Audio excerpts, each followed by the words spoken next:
एकदा भगवान महादेव स्वयं साधूच्या रूपात भिक्षा मागण्यासाठी सीताबाईच्या घरासमोर आले. सीताबाईंनी त्यांना ओळखलं नाहीत. महादेव त्यांच्याकडे भिक्षा मागत राहिले. सीताबाई त्यांना भाकरी देण्यासाठी गेल्या, पण परत आल्यावर त्यांना साधू दिसलेच नाही. त्यांना आश्चर्य वाटले. नंतर महादेव सीताबाईच्या स्वप्नात आले आणि त्यांना सांगितले की तुझ्या पोटी मी शिवरूपात वाढत आहे.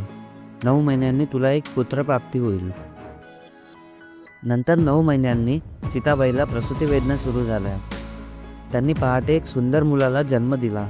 तो पावन दिवस म्हणजे महाशिवरात्रीचा सोमवार 8 मार्च 1880 साली वाठोडा तालुका मोर्शी या गावी मारुती महाराजांचा जन्म झाला. 5 दिवस जन्माला पूर्ण झाले होते आणि आता नाव ठेवण्याचा दिवस आला होता. आई सीता आनंदाने भरून गेली होती, पण थोडीशी चिंताही होती. पाहुणे येऊ लागले. गरिबीमुळे घरात कार्यप्रसंग करायची सोयसुद्धा नव्हती. तेव्हा एक साधू दरवाजावर आले.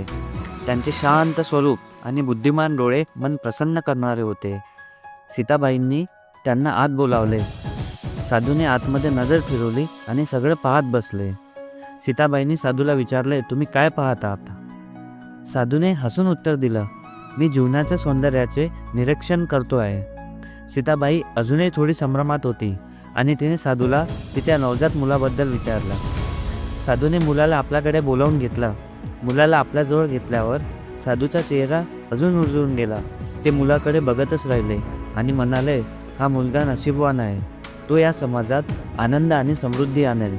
सीताबाई साधूंच्या शब्दांनी चकित झाली. तिने अशा प्रकारचे नाते एका अनोख्या व्यक्ती आणि तिच्या मुलामध्ये कधीच पाहिले नव्हते. साधूला तिच्या गैरसमजुतीचा अंदाज आला आणि तो पुढे म्हणाला, हे मूल देवी कृपेचे वरदान आहे.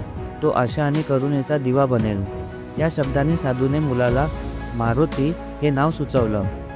सीताबाईला हे नाव अगदी आवडलं आणि तिने नाव ठेवण्यास होकार दिला. नाव ठेवण्याचा सोहळा आनंद आणि आशीर्वादाने भरून गेला. अशा प्रकारे महादेव स्वयं मारुती बाबांचे नामकरण करण्यासाठी अवतरीत होऊन रामरूप नाव ठेवले.